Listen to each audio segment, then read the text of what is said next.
Bueno, vamos a estar hoy día, si Dios quiere, con un poco de misiones en el Antiguo Testamento y la próxima semana con misiones en el Nuevo Testamento, ¿sí? ¿Y por qué es importante entender esto? Porque lamentablemente en muchas iglesias, cuando se habla del tema misiones, pareciera que está un poco descolgado y pareciera que lo único que sabemos de misiones del Antiguo Testamento es sobre Abraham, cuando se le dice que en él serán benditas todas las familias de la tierra, y como que pareciera ser como el único apoyo que tenemos en la Escritura para hablar del Antiguo Testamento, sobre misiones. Pero hay tanto material que yo no alcanzaría a mostrárselos todos. Entonces les pasé una hojita a ustedes, donde en esa hoja ustedes van a encontrar 7 puntos básicos, digamos, sobre el tema de misiones en el Antiguo Testamento, ¿sí? Y hay un octavo que no está, que lo deberían quizás anotar, y el octavo es poderío, ¿sí? Traté de colocar todo un poco con P. Estaba leyendo el libro del Dr. Sills, que está bueno. Y coloqué algunas cosas también así con varias P para que nos quede un poquito más grabado el tema. Entonces el punto 8 sería para ustedes poderío. Y al ladito deberían colocar esto en contraste con los ídolos. En contraste con los ídolos. Eso sería, digamos, la parte de esa hoja que les acaban de entregar. Sería entonces poderío y al lado en contraste con los ídolos. Bueno, vamos a orar al Señor, ¿les parece? ¿Oramos? Señor, gracias te damos por tu palabra en esta hora. Queremos, Señor, buscar tu rostro, agradecerte sinceramente, Señor, lo que tú has hecho, cómo tú, Señor, te quieres mostrar en tu palabra y lo haces, Señor. Y ayúdanos con esto de misiones, Señor, porque es un tema muy interesante y gracias porque en tu palabra, Señor, tenemos tanto que aprender, tanto en el Antiguo como en el Nuevo Testamento. Acabamos, Señor, de terminar la semana pasada un poco de rozar el libro de los Hechos, Señor, y darnos cuenta de toda la profundidad que hay ahí para poder entender esto, Señor. Ayúdanos, te ruego, Señor, y también dame claridad, te lo pido. En Jesús, amén, Padre. Bueno, gracias, Alfredo. Quisiera solamente empezar diciendo que aparentemente no es fácil hablar de misiones en el Antiguo Testamento. Pareciera que no es fácil. ¿Por qué digo esto? Porque como que la orden que hemos recibido está en Mateo capítulo 28, ¿cierto? Lo que nosotros le llamamos, alguien le puso allá la Gran Comisión en el título, ¿verdad? Pero la verdad es que no arranca de ahí. Entonces, cuando uno empieza a mirar la Escritura, empieza a ver que hay algo más. Ahora, ¿por qué digo que es un poco distinto a la mirada a veces que nosotros tenemos de misiones en el Antiguo Testamento en adelante? Porque en el Nuevo Testamento nosotros vamos a ver la próxima semana esto de una iglesia enviadora, que sería la iglesia de Antioquía.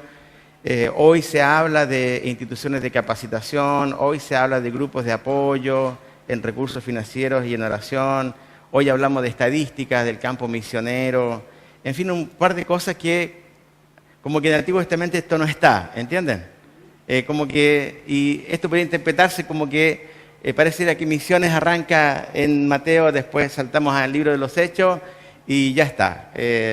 Y es mucho más que eso, sinceramente muchísimo más que eso.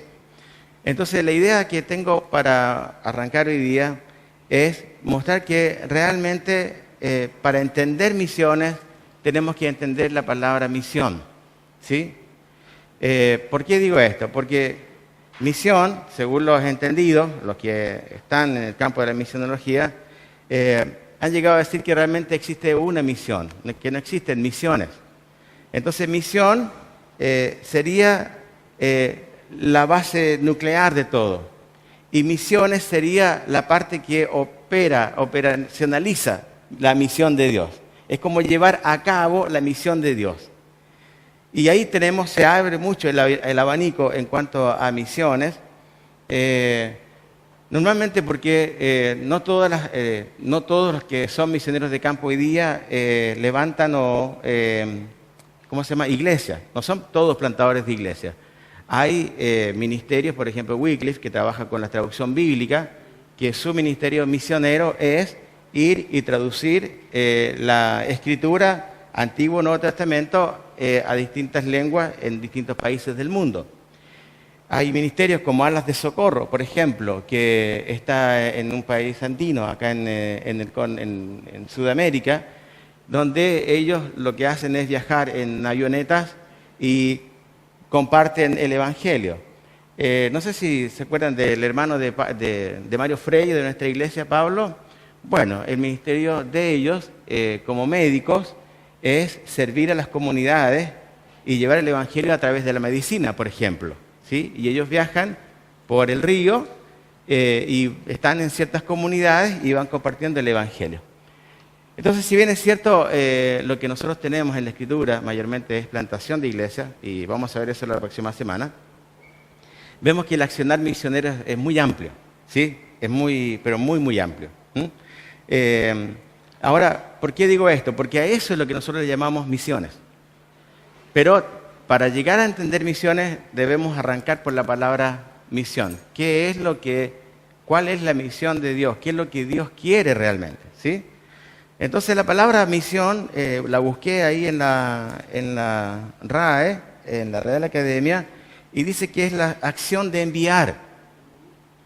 También es el poder o la facultad que se da a alguien de ir a desempeñar algún cometido.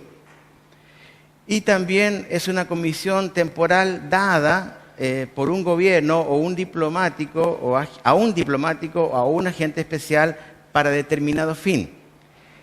También es una comisión, y ahí creo que vamos a entenderlo mejor, es un encargo. ¿Sí? La misión es un encargo. Es la orden y la facultad que alguien da por escrito a otra persona para que ejecute algún encargo o entienda, se desarrolle en algún negocio. Es también el encargo que alguien da a otra persona para que haga algo, ¿sí? Y es el conjunto de personas encargadas por la ley o por una corporación o autoridad de ejercer una determinada competencia permanente o entender en algún asunto específico. Entonces, la palabra misión, para que lo entendamos en forma muy práctica, es el encargo, ¿entienden? Es el encargo de Dios. Dios encarga algo. Ahora, ¿cómo lo operacionaliza? Es a través de las misiones. ¿Entienden un poco lo que quiero compartir, verdad? La misión de Dios es el encargo. Dios deposita en el hombre un encargo, y para que este hombre lleve a cabo ese encargo, entonces se necesita justamente esto de misiones. Bien. Un poco entendiendo eso, creo que nos vamos a ir a mostrar, quiero mostrarles solamente así un pantallazo rápido de algunos ejemplos bíblicos que aparecen en la Escritura de este encargo, ¿sí? Por ejemplo, lo primero que vemos es Dios que encarga algo a sus ángeles, ¿sí? ¿Cuál fue el encargo de Dios a los ángeles? ¿Cuál era la comisión de los ángeles? ¿Cierto? Bien. El cuidado era que ellos deberían dar gloria ¿a quién? Gloria a Dios, ¿cierto? Había ángeles que estaban destinados exclusivamente a eso, ¿sí? Después vemos, de una forma todavía más grande, vemos la comisión que se le da a Adán. Vamos a volver un poquito a Adán. Luego vemos la comisión que se le da a Israel y de Israel hacia las naciones. También Dios comisiona a sumos sacerdotes, a jueces, a reyes y también a profetas. Luego vemos en la Escritura cómo Dios también encomienda, da un encargo a Juan el Bautista, ¿se acuerdan?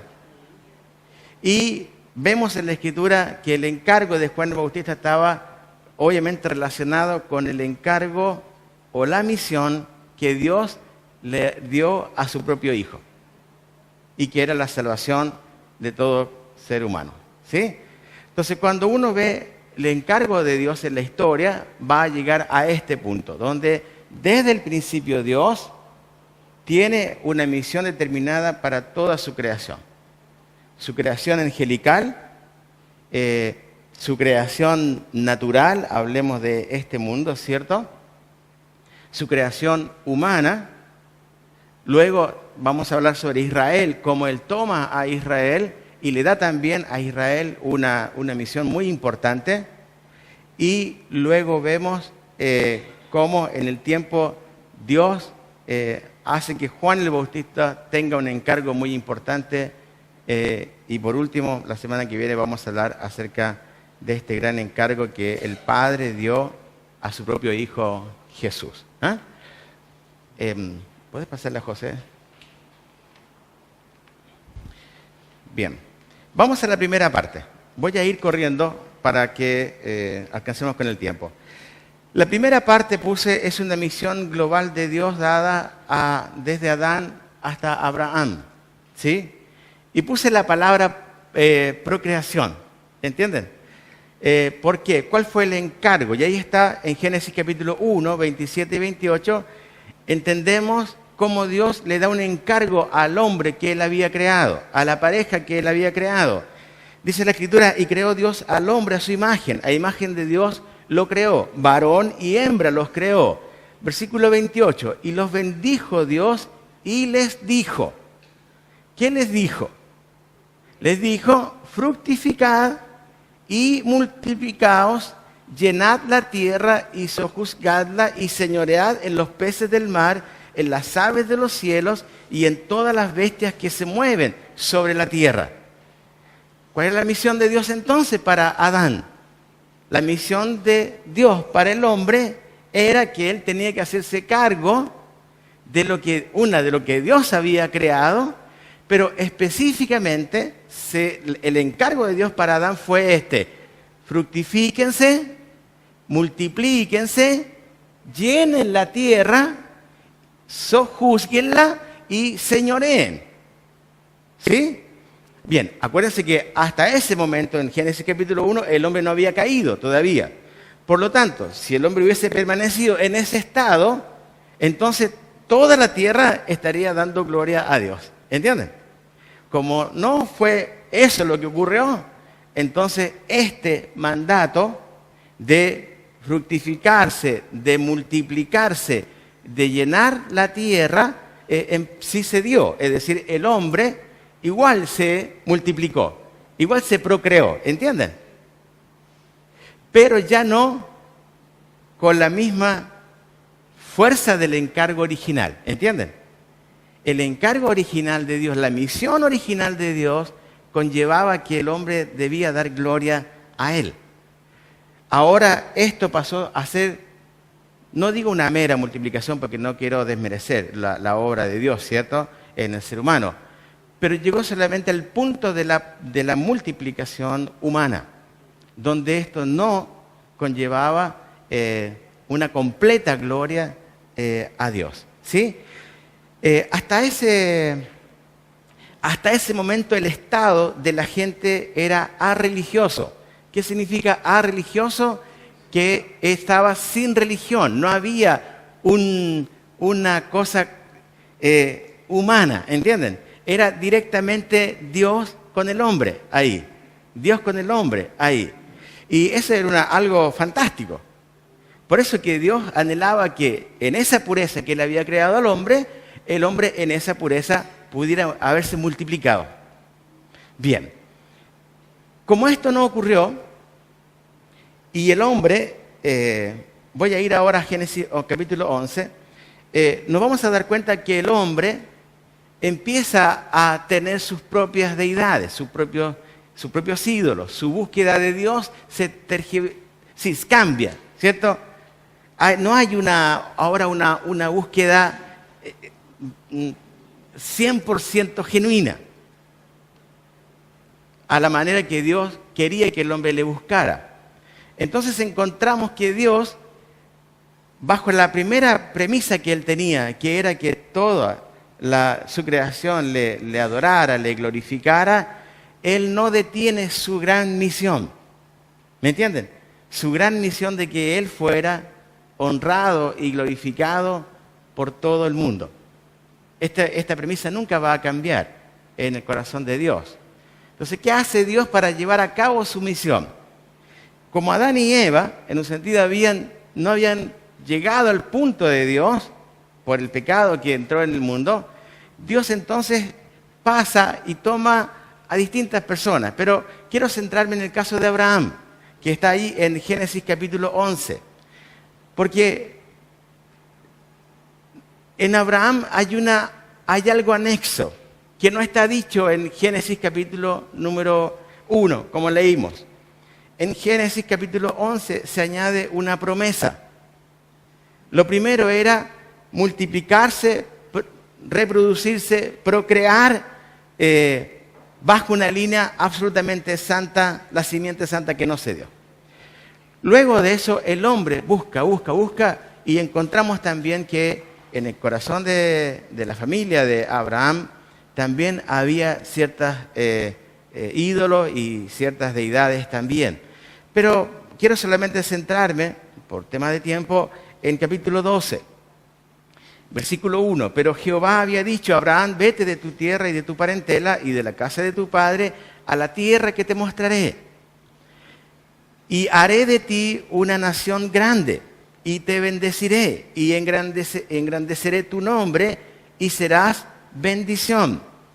Bendeciré a los que te bendijeren, y a los que te maldijeren, maldeciré. Y ahora viene esta parte muy importante. Y serán benditas en ti todas las familias de la tierra. ¿Por qué es que Dios tiene que hablar de esto? ¿Por qué tiene que tocar este tema? Porque originalmente Él no necesitaba decírselo a Adán, ¿entienden? ¿Por qué? Porque Él había creado a Adán en un estado perfecto. Por lo tanto, naturalmente, las familias iban a tener esta bendición de parte de Dios. ¿Entienden? Naturalmente. Pero a la entrada del pecado, esto provoca entonces que entra la maldición. ¿Cómo se contrarresta entonces la maldición? Se contrarresta con la bendición. Por eso, cuando leemos en el Nuevo Testamento acerca de Cristo, que Él fue hecho maldición, ¿se acuerdan? ¿Para qué? Para que nosotros pudiéramos tener, ¿qué cosa? La bendición. Ahí está. Entonces, cuando hablamos de esto, y por eso que esta parte no está inserta en Génesis capítulo 1, porque se da por hecho. Pero cuando entra el pecado, ya sabemos que las familias de la tierra ya no tienen esta bendición. Ya no tenían esta fuerza de parte de Dios, ¿entienden? Ahora el pecado iba a actuar dentro de la familia y se necesitaba entonces que las familias supieran quién era Dios, que entendieran quién era este creador, quién era Jehová. Y por eso la necesidad de que ahora hubiera esta bendición que cruzara cada familia de la tierra. Y nos ponemos a pensar, ¿cierto?, en la realidad del mundo de hoy y sabemos que algunas familias, ustedes que están acá, ciertamente son parte de esta bendición, ¿cierto? Pero también entendemos que hay otras familias que no son y que están en el lado de la maldición. Entonces, Dios, en este segundo punto, levanta esta promesa. Y esta promesa no podía darse si es que Abraham, capítulo 12, no hacía lo que tenía que hacer. Para llegar a la promesa, entonces Abraham tenía que salir de donde estaba. ¿Entienden? El encargo incluía un traslado. El encargo incluía una salida del lugar donde ellos estaban. Un traslado. Y uno dice, entonces Dios tiene que actuar misioneramente con Abraham. ¿Entienden? Se operacionaliza la misión de Dios de una manera que la orden incluye, para que esto se cumpla, y como que Dios lo quería hacer, esto no va a funcionar en Ur de los Caldeos.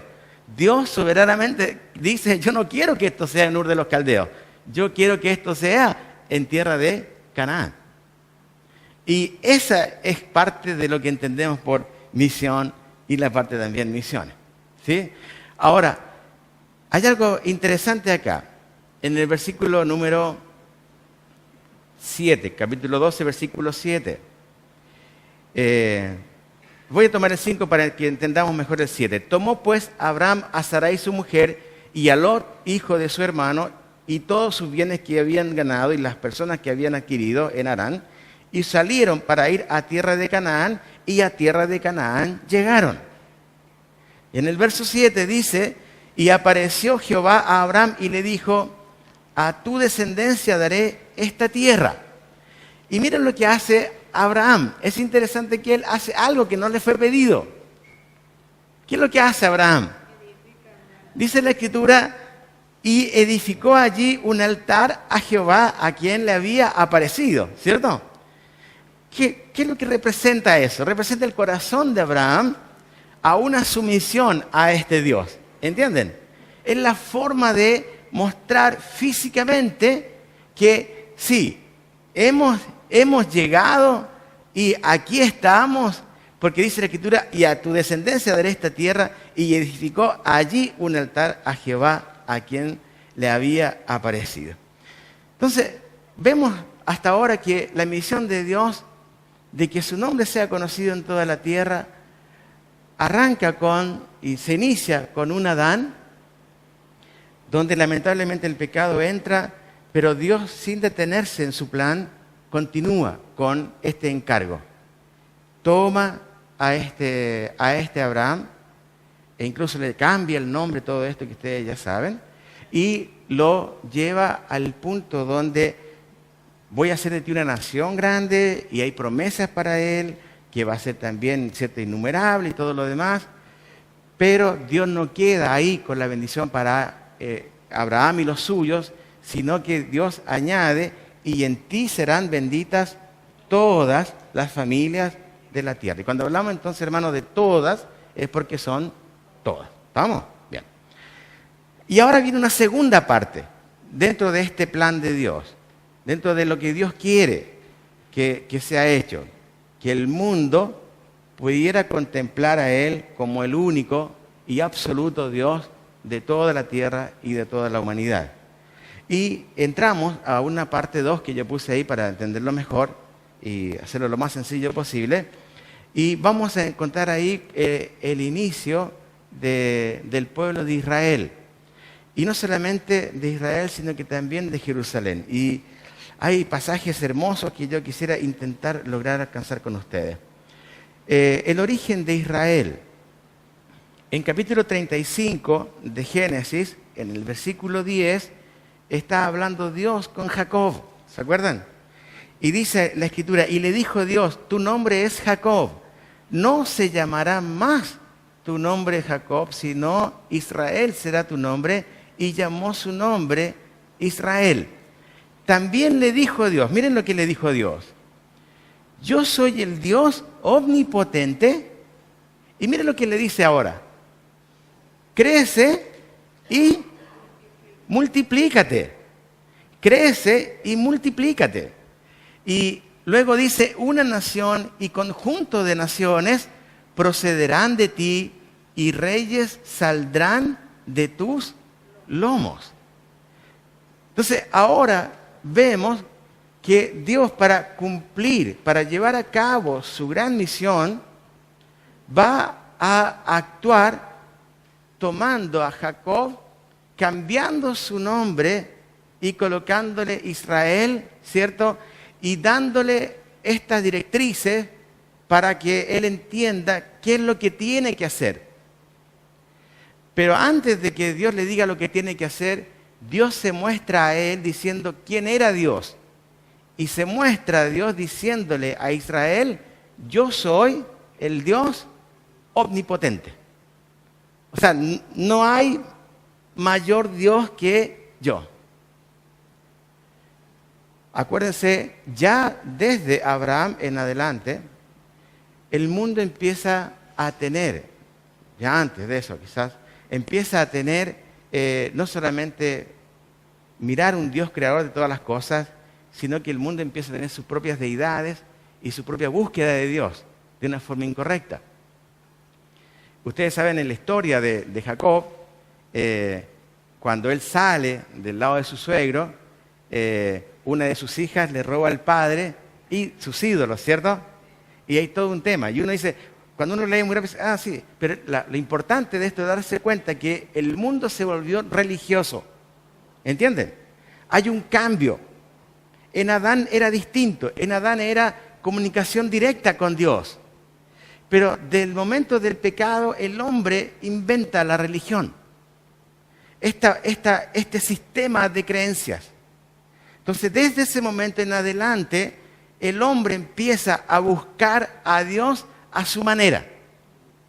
Unos lo buscaban a través de ídolos de madera, otros lo buscaban observando el cielo y diciendo, el ejército del cielo.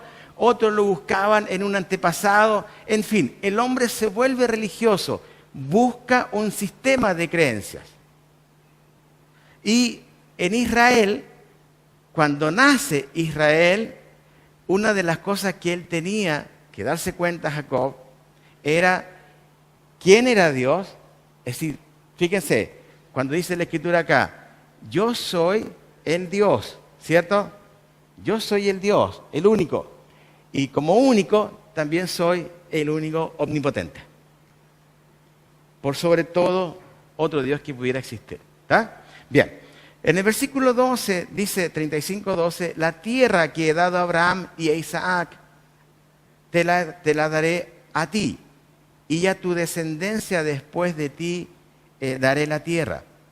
Versículo 14, Jacob hace algo similar a Abraham, hace algo que no se le pide. Versículo número 14, y Jacob erigió una señal en el lugar donde había hablado con él, una señal de piedra. Una vez más, era una forma testimonial. Aquí es donde, ¿cierto? Versículo anterior dice, y se fue de él Dios del lugar en donde había hablado con él. Entonces, ahí Jacob levanta un testimonio. Aquí fue donde Dios me habló. Es un recordatorio, ¿sí? De lo que había acontecido.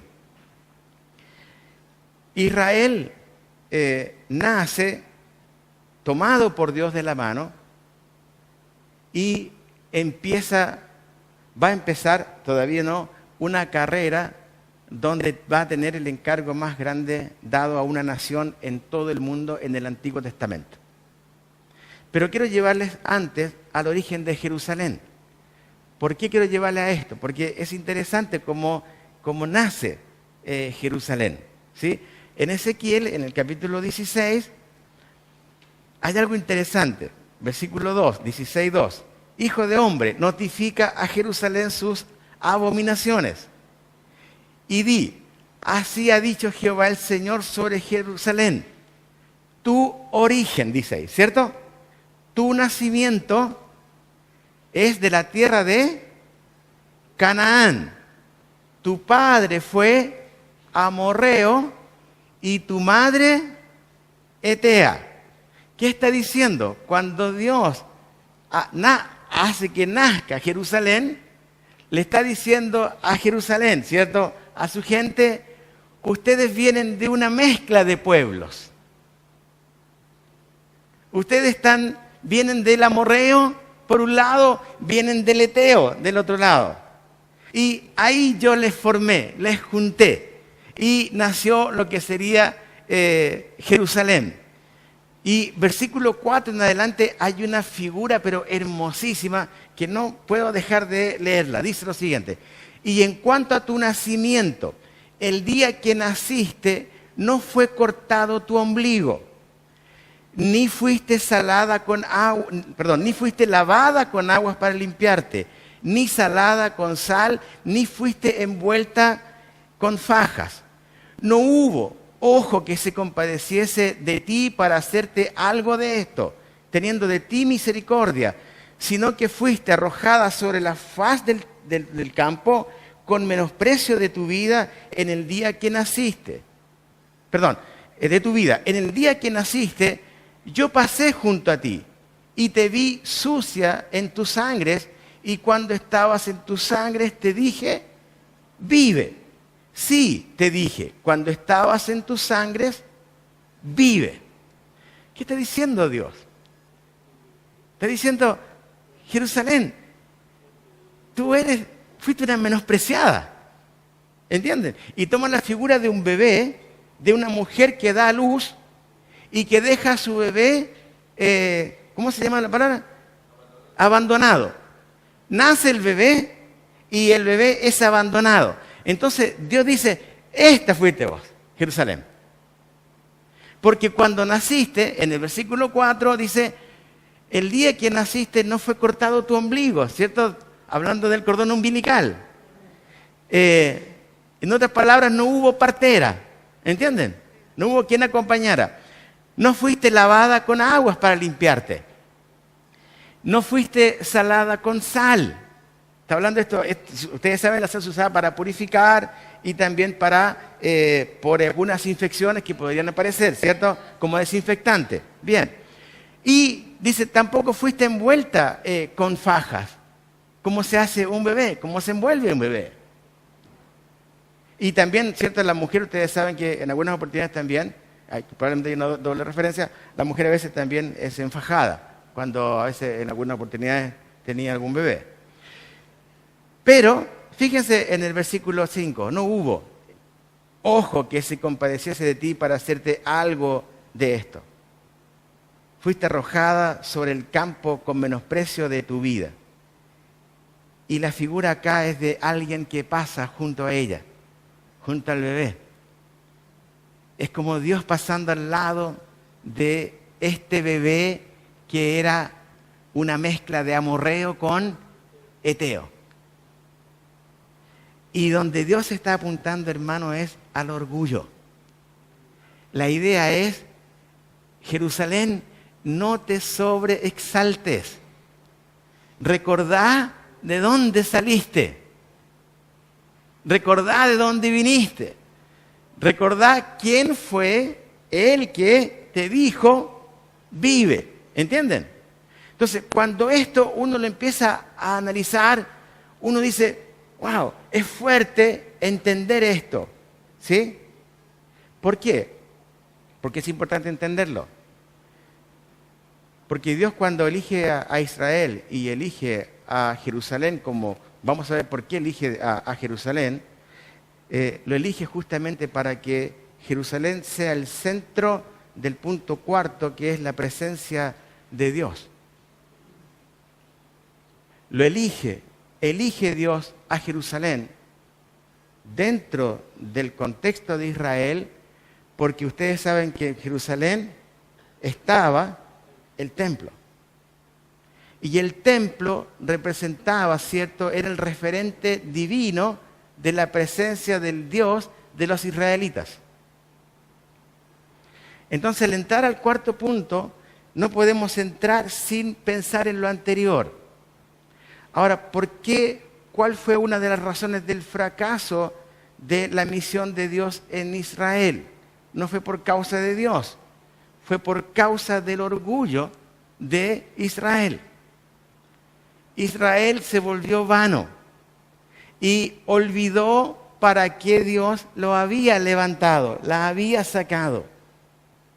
Olvidó el porqué de la razón de que Dios toma a Jacob, le cambia el nombre, toma a Jerusalén, le recuerda quién es y de dónde nació y por qué está ahora plantada ahí en tierra israelita.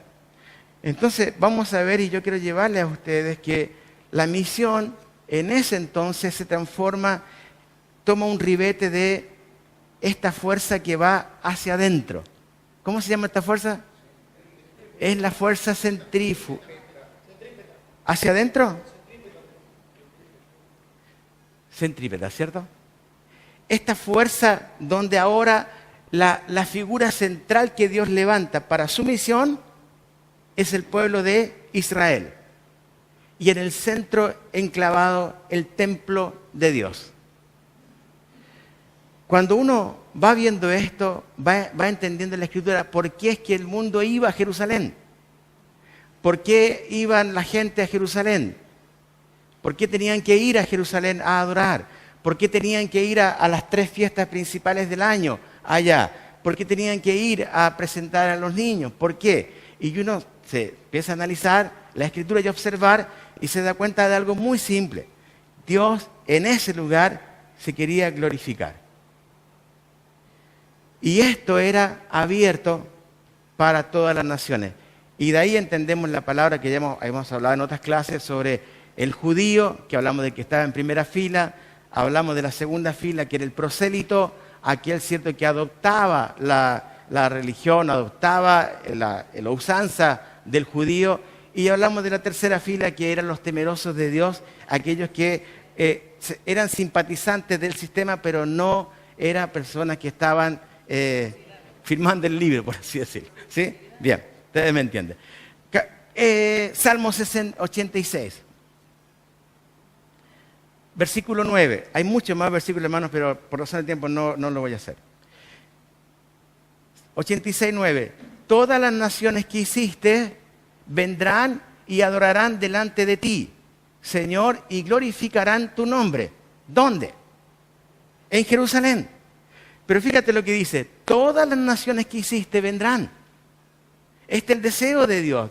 Esta misión era que Israel se levantara en poder de Dios, glorificaran a Dios y por lo tanto las naciones vinieran, se acercaran a este Dios verdadero. Todas las naciones vendrán. Salmo 122. Es un salmo que habla muchísimo acerca de esto. En el versículo 2 dice, nuestros pies estuvieron dentro de tus puertas, oh Jerusalén. Para un judío esta era lo máximo, ¿entienden? Estar dentro de las puertas de Jerusalén. Versículo 4, y allá subieron las tribus de Jah, conforme al testimonio dado a Israel, para alabar el nombre de Jehová. Y el versículo 7 de Salmo 122, sea la paz dentro de tus muros y el descanso dentro de tus palacios. La presencia de Dios en pleno corazón de Jerusalén, el templo de Dios, Dios queriendo que el mundo sepa que Dios estaba para ellos también. El encargo a Israel. Ahora quiero llevarles un poco a la quinta parte, que sería el propósito. La salvación a todos los pueblos y la alabanza de ellos a Dios. Hay un salmo que este Salmo 67 es un salmo clave en la Escritura. Y yo les rogaría que ustedes puedan leerlo después también en casa y masticarlo, ¿sí? Observarlo, ver lo que dice allí. Dice Salmo 67:1, Dios tenga misericordia de nosotros y nos bendiga, haga resplandecer su rostro sobre nosotros. ¿Se acuerdan que se parece a la oración sacerdotal de Números capítulo 6? Bien. Nos tenga misericordia, nos bendiga, haga resplandecer su rostro sobre nosotros.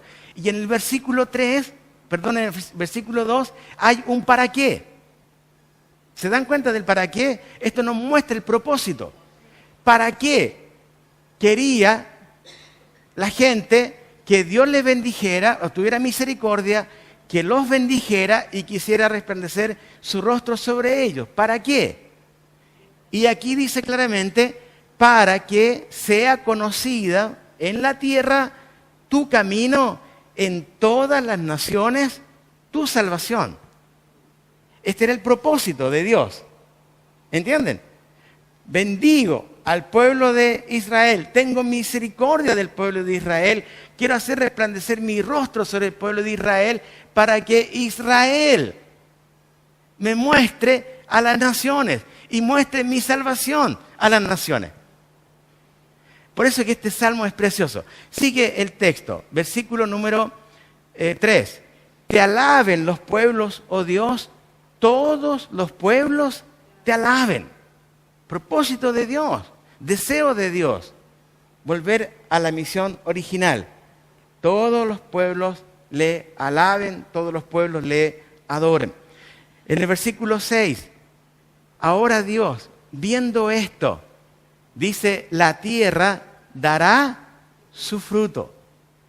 Nos bendecirá Dios. Bendíganos Dios. Y termina el Salmo diciendo, y témanlo todos los términos de la tierra. Es un salmo precioso, hermanos, que nos muestra el corazón de Dios. ¿Para qué? 6. Proclamación a todos los pueblos del mundo. A todos los pueblos del mundo. Traté de ir en orden con los salmos para que lo tiremos más claro, ¿sí?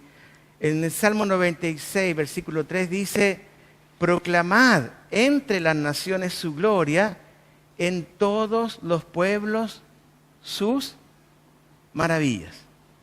¿Sí? Proclamad entre las naciones su gloria, en todos los pueblos sus maravillas. Versículos 7 y 8, tributad a Jehová, oh familias de los pueblos, dad a Jehová la gloria y el poder, dad a Jehová la honra debida a su nombre, traed ofrendas y venid a sus atrios. Este pasaje, versículo 7, tributad, oh Jehová, familia de los pueblos, tiene que ver con la promesa que Dios había hecho a Abraham en Génesis 12. En ti serán benditas, ¿se acuerdan? Todas las familias de la tierra.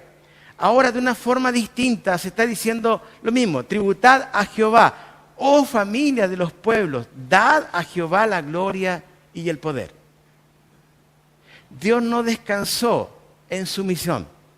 Dios no bajó los brazos en su misión. Siguió adelante. Y luego vemos en los profetas también mucho de esto. Solamente un par de referencias para que volvamos a tener en cuenta esto dentro de las profecías que se dieron en el Antiguo Testamento, tanto de profetas mayores como de profetas menores. En Isaías 49, en el versículo 6, hay 3 cosas claves que yo quiero rescatar de estos versículos, o de versículo 6 en particular. Dice, poco es para mí que tú seas mi siervo. Y menciona 3 para. Y cuando hablamos de la palabra para, estamos hablando de propósito. ¿Sí? Bien. Poco es para mí que tú seas mi siervo. Primer propósito. Para levantar las tribus de Jacob. Segunda cosa que Dios quería que Israel hiciera. Para que restaures el remanente de Israel. ¿Se dan cuenta de la palabra remanente? Significa entonces que ya no era todo Israel el que estaba a la cabeza de esto. Era solamente ahora un remanente. Vamos a ver después por qué. Y el tercer propósito dice, también te di por luz de las naciones, y dice un para qué. Para que seas mi salvación hasta lo postrero de la tierra. Para que seas mi salvación hasta lo postrero de la tierra. Esta era la misión de Dios para Israel. Transformarse en la salvación de Dios, hermano, es una cosa impactante. Y luego un pasaje más que está ahí en Habacuc 2:14, porque la tierra será llena del conocimiento de la gloria de Jehová. Algunos ven este pasaje como un pasaje de doble referencia también, como las aguas cubren el mar. Y Malaquías 1:11 dice, porque desde donde nace el sol hasta donde se pone, es grande mi nombre entre las naciones. ¿Sí? Ahora Israel, ustedes saben que falla. Israel no logra tampoco llegar a este punto. Y la razón está allá en Ezequiel capítulo 16, como lo hemos visto. Israel, si ustedes siguen leyendo ese pasaje, yo les ruego que lo lean cuando tengan tiempo, se van a encontrar con un Israel que no reconoce de dónde nació. o una Jerusalén que no reconoce dónde nació. Dice, yo te vestí, yo te calcé, yo te atavié, dice Dios. Pero la idea es, me diste vuelta la espalda, diciendo como no te conozco. Por eso puse esta referencia allá en Ezequiel capítulo 36, que a pesar de la falla de Israel, Dios permanece fiel a su palabra y no por amor al hombre, sino por amor a su nombre. No por el hombre, sino por su nombre. Ezequiel 36, 36, 21 y 22 dice, pero he tenido dolor al ver mi santo nombre profanado por la casa de Israel entre las naciones a donde fueron. A donde fueron exiliados. Se profanó el nombre de Dios. Y fíjense que el dolor de Dios pareciera que no está en Israel.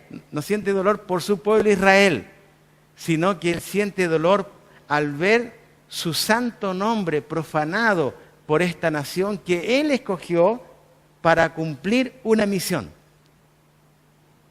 Versículo 22 dice, por tanto, di a la casa de Israel, así ha dicho Jehová, el Señor, no lo hago por vosotros, oh casa de Israel, sino por causa de mi santo nombre, el cual profanasteis vosotros entre las naciones a donde habéis llegado. No lo hago por ustedes, Israel, lo hago por mi nombre.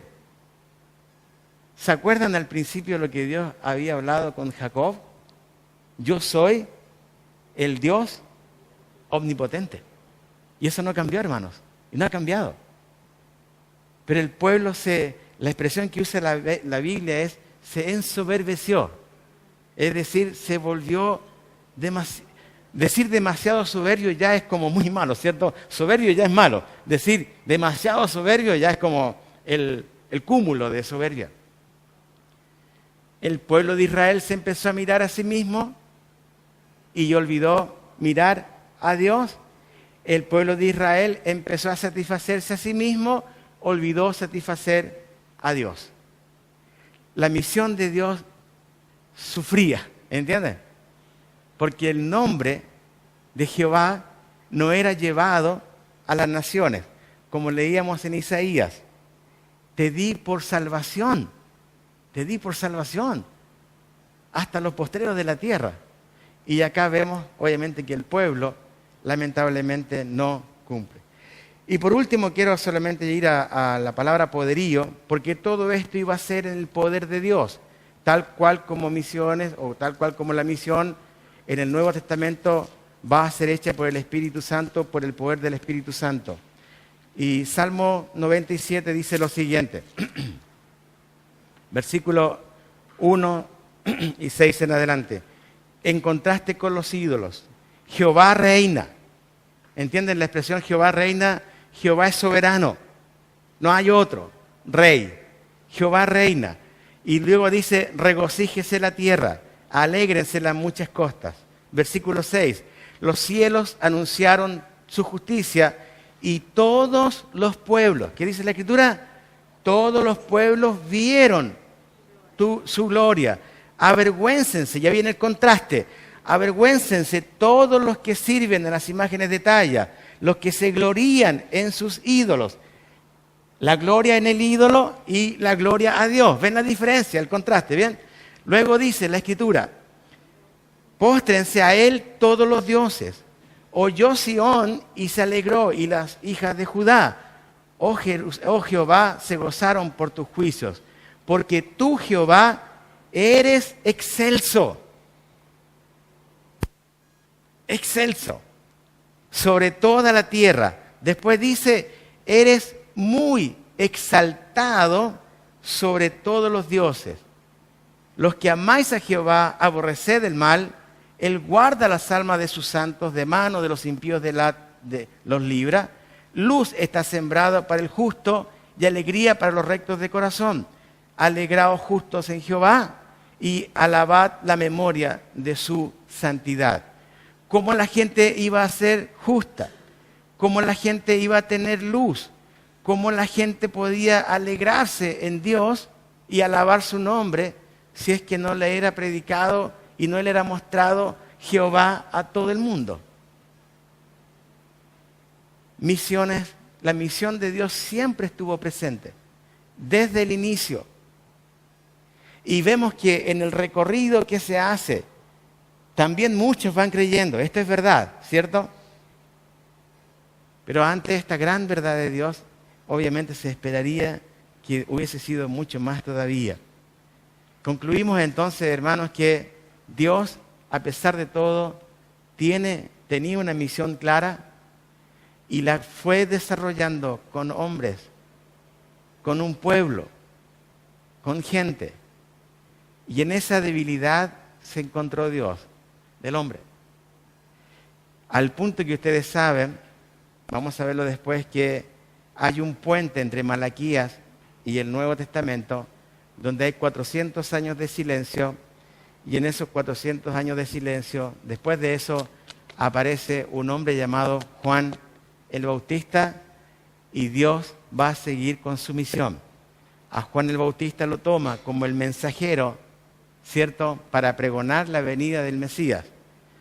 La misión de Dios sigue ahora no con el hombre, no con una nación, sino ahora la misión tenía que hacerse con el mismo Dios. De ahí el porqué de la encarnación del Dios vivo y verdadero. Y luego la forma que fue la muerte en una cruz, y luego la resurrección, y más tarde veremos cómo Dios toma un nuevo pueblo, y ese nuevo pueblo es llamado la iglesia, ¿sí?, que es la que tenemos hoy día. Hermanos, que Dios les bendiga. Perdón que estamos corriendo, pero que hayamos tenido por lo menos un pantallazo del Antiguo Testamento en cuanto a este tema. Importante, ¿sí? Bueno, oramos al Señor. Padre, gracias por tu palabra, por recorrer así, Señor, rápidamente ella. Darnos cuenta, Señor, que tu misión de querer que tu nombre sea exaltado y glorificado estuvo siempre presente en el Antiguo Testamento, Señor. Y que, Señor, saltando al Nuevo, nos daremos cuenta que no hubo ya más otra opción, no más hombres, no más pueblo, sino el mismo Dios viniendo en persona para hacer la obra como tenía que haber sido hecha, Señor. Gracias, Señor, por eso. Señor, prepara nuestro corazón también para el próximo domingo, para ver también tu recorrido, Señor, en esta tierra. Te bendecimos y te alabamos y te glorificamos y anhelamos, Señor, que como fue tu deseo primario, todas las naciones conozcan tu salvación, Señor, y que sea algo real y que sea, Señor, un movimiento realmente de fe en muchas partes de este mundo que te necesitan urgentemente. Gracias por todo. En Jesús, amén.